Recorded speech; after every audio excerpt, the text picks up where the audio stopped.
राधे राधे गुरुजी। जी मैया।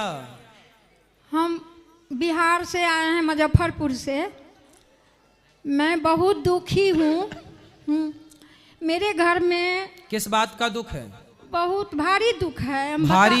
हम बताते हैं। बोलो मेरी माँ। मेरे 2008 में लड़का 35 साल का था, गुजर गया। ठीक है। अभी और मालिक थे तो वो 72 साल के थे, तो वो तो समझिए समय उनका हो गया था, तो वो गुजर गए। ठीक है।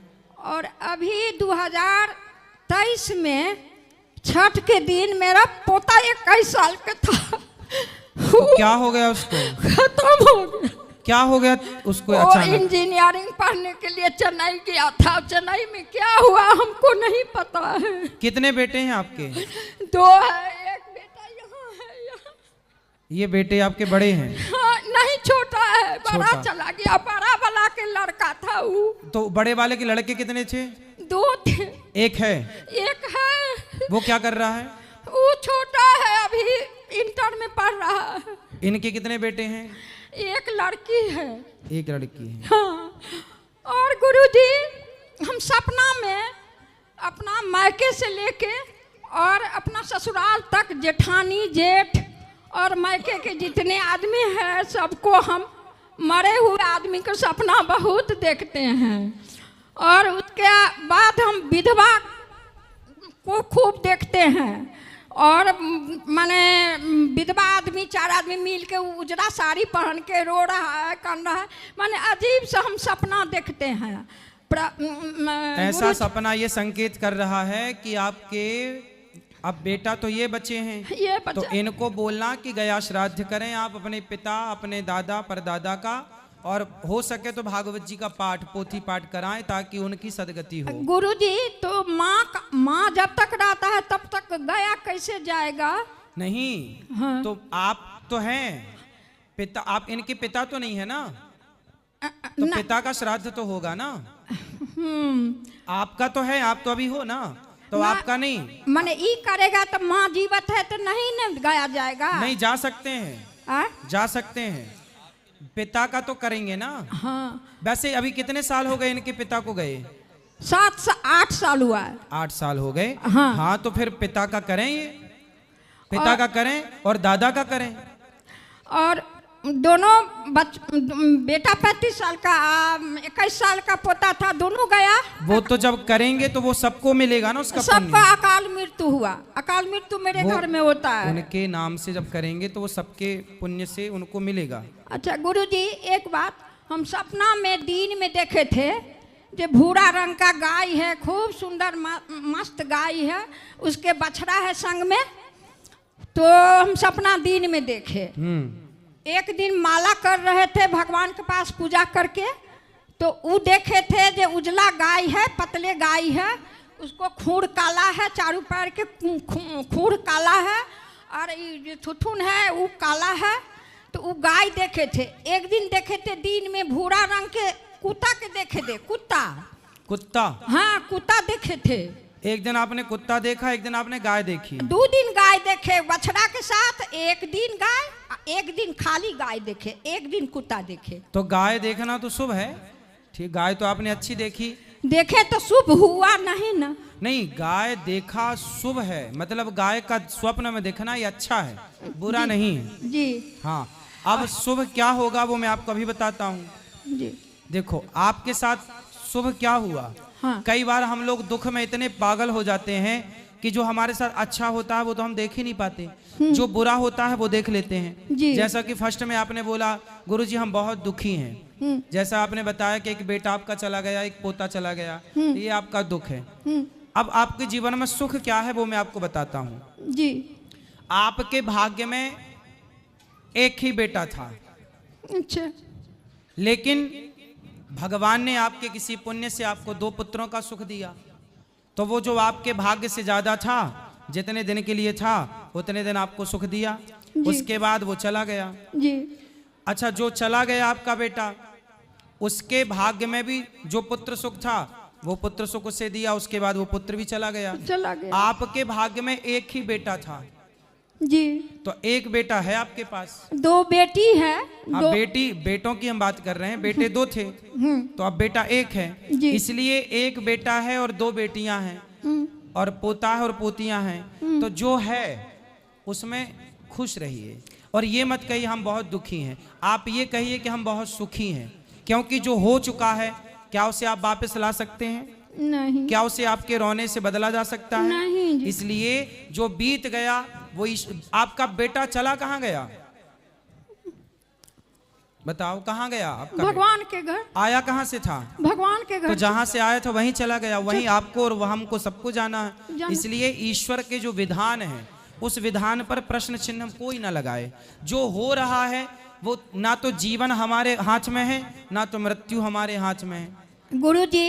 इसलिए आप सदा पॉजिटिव रहो, सकारात्मकता से भरो, अच्छा सोचो कि आपके भाग्य में एक बेटा है और वो है। जैसे कर्ण ने बोला कुंती को कि माँ यदि तूने बोला कि मैं तेरा बेटा हूं तो हो गए 6, तो महाभारत होगा, उस महाभारत में तेरे 5 बेटे सलामत रहेंगे। तेरे 5 थे और 5 ही रहेंगे, तो 5 रहे। तो उसी तरह आपके भाग्य में, उनके भाग्य में 5 थे तो 6वां था, तो 6वां जब था तो भी वो अपना नहीं था और नहीं था तो भी अपना नहीं था। जीते जी कुंती ने कभी गले नहीं लगाया कर्ण को, और मरने के बाद भी नहीं बोल पाई कि ये मेरा बेटा है, मेरा बेटा है। हाँ। वो तो बहुत समय बाद बोला गया मैं कि बेटा धर्मराज जरा उसके नाम का भी पिंड कर दो, तो बात पकड़ में आई। तो बात आप सब जानते हैं। हाँ। मतलब कुंती के भाग्य में बेटा तो था 6वां, लेकिन 6वां बेटा होने के बाद भी वो कह नहीं सकती कि ये मेरा बेटा। अच्छा गुरुजी, बस यही है कि जितना आपके भाग्य में है उतना तो मिलेगा, उसके भाग्य से जरा भी ज्यादा मिल गया तो है, पर वो आपका नहीं है तो नहीं है तो नहीं था। और गुरुजी मेरे कहने का मतलब है भगवान के यही सोचता है जो जवान बेटा जवान पोता ले जाए, उसको दादी उसको माँ बूढ़ी पड़ी हुई है उसको रोला रहे हैं। मैया राम न मारे काहू को, पापी नहीं आराम, आप ऐसे मर जाते हैं कर कर खोटे काम। भगवान किसी को नहीं मारता, भगवान किसी को मारते नहीं है, अपना कर्म होता। भगवान केवल व्यक्ति अपने कर्मों से जन्म पाता है, अपने कर्मों से मरता है। हर व्यक्ति अपनी आयु लेके आता है। भगवान तो केवल जज है। अब जज किसी को फांसी की सजा दे तो जज की उस अपराधी से कोई पर्सनल दुश्मनी थोड़ी होती है, वो तो जजमेंट सुनाता है, अपना न्याय करता है। उसी तरह ईश्वर तो न्यायाधीश है, तुम्हारे कर्मों के अकॉर्डिंग न्याय कर देंगे, कर्मों के आधार पर न्याय करेंगे। मैया अब आप ही आरोप लगा रही हो कि भगवान दादी को नहीं उठा रहा, पोता को उठा लिया। ये देखो जरूरी नहीं है कि आपका भी समय पूरा हो गया, आपका जितना टाइम पीरियड उतना तो आपको रहना पड़ेगा। जिसका स्टेशन आया वही ना उतरेगा। हाँ हाँ। तो उनका आ गया, उनका इतना ही कार्यकाल था। भाई दशरथ जी चले गए तो दशरथ जी का इतना ही कार्यकाल था जी। सीता माँ चली गई तो सीता माँ का, द्रौपदी के 5 बेटे मर गए जी। भगवान श्री कृष्ण का सगा भांजा अभिमन्यु महाभारत में मर गया जी। तो उनका इतना ही कार्यकाल था। भगवान के अपने भी तो मरे। गुरुजी आपको कथा खूब सुनते हैं टीवी पर, मोबाइल पर, तो फिर क्यों भगवान पे आरोप लगाती हो मैया? अब दरभंगा में कुशेश्वर स्थान कहे थे कि टीवी, तो हम 7 दिन देखे टीवी पर, आ नहीं सके थे, उनसे थोड़ा प्रॉब्लम है। तो अब तो आरोप भगवान पे नहीं लगाओगी ना? नहीं लगाएंगे। हाँ। और आप भी मत रोना, आपके रोने से क्या होगा? गुरुजी तो क्या करे, जो मरा हुआ आदमी के देखते हैं उनके नाम से पुण्य का कार्य करना, उनकी सदगति हो जाएगी। सुने, और तुलसी में विधवा आदमी तुलसी में दीप दिया। हाँ, दीपक भी जल भी जल चढ़ाने में कोई दोष नहीं। जल तो चढ़ाते हैं, दिया ले सकते हैं। हाँ, दिया जला सकते हैं, कोई दोष नहीं। तो गया नहीं जाएगा तो यहाँ पर पोथी करा सकते हैं। हाँ, पोथी पाठ भी करा सकते हैं। पोथी भी करा दो, पर इन भैया को बेटा कभी गया जी चले जाना, 7 साल 1-2-3 दिन के लिए चले जाना, वहां कोई लाखों का खर्चा थोड़ी आता है, जाने आने का किराया ही लगेगा। और वहां पे जो आपकी श्रद्धा हो, बालू का भी पिंड बना के, जो बिल्कुल गरीब है वो बालू का भी पिंड बना के दे तो सोता राजा दशरथ जी के सीता जी बालुए के पिंड दिए थे। सब तो इतना ज्ञान है तो काहे नहीं भेजती हो मेरी माँ? मेरे घर में सब बेटा रामायण लिखता है, बहू रामायण लिखती है, हम कथा सुनते हैं, फिर भी घटना सब होता है तो दुखी हो जाते हैं। माना कि देखो ये घटनाएं दुखी करती हैं, लेकिन ये विधि का विधान है जी। हाँ, इसको जो हो रहा है उसे भगवान की इच्छा मानो। और थोड़ा बहुत ठीक है, दुखी तो होती है व्यक्ति, लेकिन अब सारी जिंदगी रोती रहोगी तो इससे क्या होगा। जी। जो बेटा है उसमें खुश रहो, जो बेटियां हैं पोता है उनमें खुश रहो, जो बच्चा है उसे पढ़ाओ लिखाओ योग्य बनाओ। जी। पोता एगो है, आशीर्वाद दीजिए उसको। उसको माँ को मैके में रहती है, यहाँ मेरे साथ नहीं, मुजफ्फरपुर नहीं रहती है मेरे साथ। क्यों? पता नहीं, उसको माँ बाप, उसको पति, मेरा बेटा चला गया तो उसको माँ बाप ले गया अपना। वो तो यही है, आजकल ऐसे ही होता है, माँ बाप ले जाते तो हैं। नहीं आने देती है बेटा के, बेटी के नहीं आने देता है, उसके माँ बाप भाई सब। हाँ तो ठीक है, वो खुश रहें जहाँ रहें बस। लेकिन पोता का आशीर्वाद दीजिए, वो जो एक है आपका आशीर्वाद से सब ठीक। बिल्कुल, बिहारी जी उनको खुश रखेंगे, खुश रहिए। प्रणाम गुरुजी। जी राधे राधे। मैं राधे राधे, मैं गौरी तिवारी, यहाँ है थाना हीरानगर में ही पदस्थ हूँ। मेरा प्रश्न ये है गुरुजी, मेरा बेटा है 24 साल का, वो ब्लाइंड है, उसे बिल्कुल नहीं दिखाई देता है और संगीत का ज्ञाता है, उसको गॉड गिफ्ट है संगीत का, सारे इंस्ट्रूमेंट बजा लेता है सब। मुझे सर्विस में रहते उसको बहुत आगे जाना चाहिए था, मुझे पहुंचाना चाहिए था, लेकिन सर्विस में रहते मुझे टाइम मिला नहीं, मैं उससे परफेक्ट टाइम नहीं दे पाई। पर मैं चाहती हूँ कि आपके सानिध्य में एक वो भजन भी सुनाए और आपका आशीर्वाद लें, और मैं चाहती हूँ कि वो आध्यात्मिक में जाए सर। जरूर ले आइएगा और उसको संगीत क्लास दीजिए, ताकि वो अपने आप को, अब जैसे हमारे देश में एक बहुत बड़े संगीतज्ञ हुए हैं श्री रविंद्र जैन जी सर जी, जिन्होंने रामायण में संगीत दिया है। जी। शीश पे खड़ाऊं राम भक्त ले चला राम की निशानी, जिन्होंने ये गीत गाया है, वो भी बचपन से ही उनको आंखों से नहीं दिखता था, लेकिन वो इतने बड़े संगीतज्ञ हुए कि उनका हुनर ही उनकी आंखें बन गया। तो आप बच्चों को हुनर दीजिए जी, काबिल बनाइए। जरूरी नहीं है कि हम इन आँखों से देखें, कई बार हम वो चीज़ें देख लेते हैं अपने भीतर की आँखों से जो इन आँखों से दिखना संभव नहीं होता। तो आपके बच्चे का यदि रुझान संगीत में है तो ये श्रेष्ठ है। वो सारे इंस्ट्रूमेंट बजा लेता है, उसको सब गॉड गिफ्ट है। और संगीत का टीचर भी आसरा चैनल में, आसरा संस्था में जो मूक बधिर बच्चे होते हैं उनको वो संगीत सिखाता है। तो ले आना, ये दास भी दर्शन करेगा। जी गुरुमान, खुश रहिए, खुश रहिए।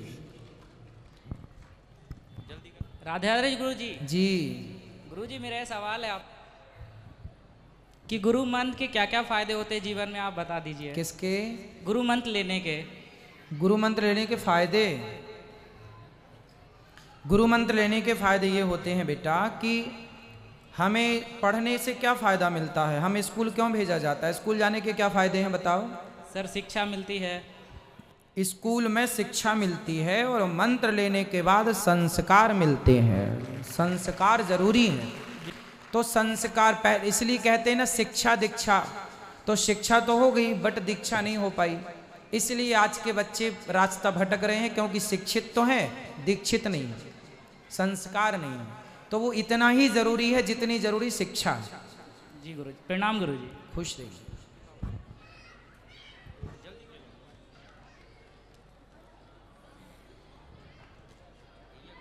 महाराज जी जय जय श्री राधे कुंज बिहारी श्री हरिदास। महाराज जी वृंदावन टटिया स्थान से कृपा पात्र हूँ। वाह सुंदर। महाराज जी ध्यान में बैठता हूँ माला लेके, जब मंत्र का जाप करता हूँ, विचरण वृंदावन का ही रहता है, पर विचरण करते करते करते गुरु मंत्र छूट जाता है, पर विचरण मेरा चलता रहता है वृंदावन का, पर गुरु मंत्र मेरा छूट जाता है और फिर विचरण, और फिर समय भी निकल जाता है मेरा माला का। तो महाराज जी इसके लिए क्या किया? अच्छा है, भगवान का यदि आपका मन वृंदावन में है तो यही सबसे अच्छी बात है। और नाम तो काम, जैसे आप यहाँ बैठे थे उस समय भी आपकी श्वासों में, आप हमसे बात करें या बिस्तर पे जाके सो जाएं, हर समय आपकी सांस चलती है, उसी तरह भगवान नाम चलना चाहिए। और वो मंत्र धीरे धीरे अभ्यास से होगा, है ना। और आप वृंदावन में रहते हैं अपने मन से, तो बहुत अच्छी बात है। आपका मन यहाँ वहाँ ना भटक के वृंदावन जाता है, ये सबसे अच्छी बात है। तो अपने मन से कहो कि तू जा बिहारी जी का दर्शन करता रहे बस। आज भी आया था आपसे आशीर्वाद लेने, वृंदावन भी आपसे मिला था। आज एक प्रश्न और है मेरा कि तुलसी माला और रुद्राक्ष की माला बताते हैं साथ में नहीं पहनना चाहिए, पर अपने वृंदावन में तो पहनते हैं, इस स्थान में भी बोलते हैं कि पहनते हैं। देखो ऐसा है कि जो भगवान शिव हैं, भगवान शिव किसका ध्यान करते हैं?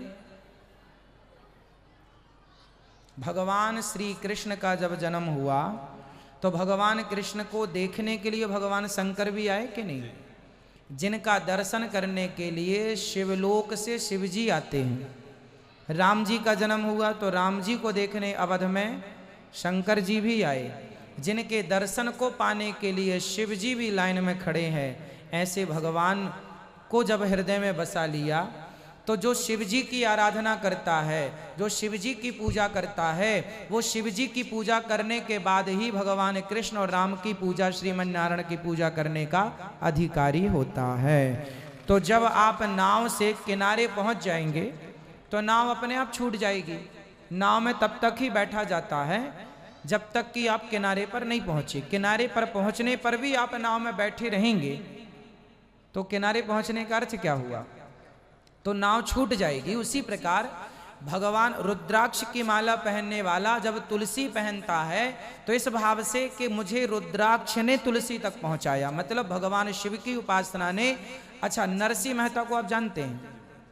नाम सुना आपने? हाँ, बोलो हाँ या ना? भक्तमाल में नरसिंह मेहता की कथा है। नरसिंह मेहता की भौजाई ने घर से निकाल दिया। नरसिंह मेहता जी शंकर जी के मंदिर में जाके जंगल में जब गए ना तो वहाँ एक शिवलिंग था। उस शिवलिंग में जाकर नरसिंह जी लेट गए, पड़ गए और ऐसे पड़े कि 7 दिन तक वो मूर्छित पड़े रहे। 7 दिन बाद शंकर जी प्रकट हुए। शंकर जी तो भोलेनाथ हैं, प्रकट हो गए कि मेरा भक्त पड़ा है। अब वो प्रकट हो गए, पुत्र क्या चाहिए? तो नरसिंह जी ने कहा भोलेनाथ से, मुझको और कछु ना चाहिए, बस राधा कृष्ण मिलई दे। हे भोलेनाथ, मुझे और कुछ नहीं चाहिए, आप मुझे राधा कृष्ण भगवान का दर्शन कराओ। तो शंकर जी को जब पा लिया तो शिव जी की जिम्मेदारी है कि उन्हें ले जाएं। फिर नरसिंह जी को रासेश्वर रास मंडली में ठाकुर जी जहाँ रास रचा रहे थे वहाँ ले गए और भगवान शिव ने कहा, भगवान ने कहा ये जीव संसारिक कौन है? बोले प्रभु ये भक्त है आपका और आपको लेकर दर्शन कराने आपका लाया हूँ। तो भगवान शंकर भी उठा उठा के भक्तों को भगवान से मिलाते हैं। अंत में नरसिंह जी ने भगवान श्री कृष्ण को प्राप्त किया। तो शंकर जी को पाने के बाद भी ईश्वर को पाना लक्ष्य रह जाता है, क्योंकि शंकर जी भी आपको ले जाकर भगवान राम या कृष्ण की गोद में डालेंगे, श्रीमन नारायण की गोद में डालेंगे। तो या तो आप डायरेक्ट जाओ राम की तरफ या इनडायरेक्ट भगवान शिव के वाया शिव जी होते हुए जाओ। तो इसलिए साधक रुद्राक्ष और तुलसी दोनों भी पहन लेते हैं। कुछ लोग रुद्राक्ष के बाद तुलसी पहनते हैं। जो जैसा पहना है सब ठीक है, पर भगवान शिव की उपासना का फल है कि भगवान श्री कृष्ण की भक्ति प्राप्त होना। श्री राधे, दंडवत प्रणाम महाराज जी। कुंज बिहारी श्री हरिदास। श्री हरिदास, श्री हरिदास।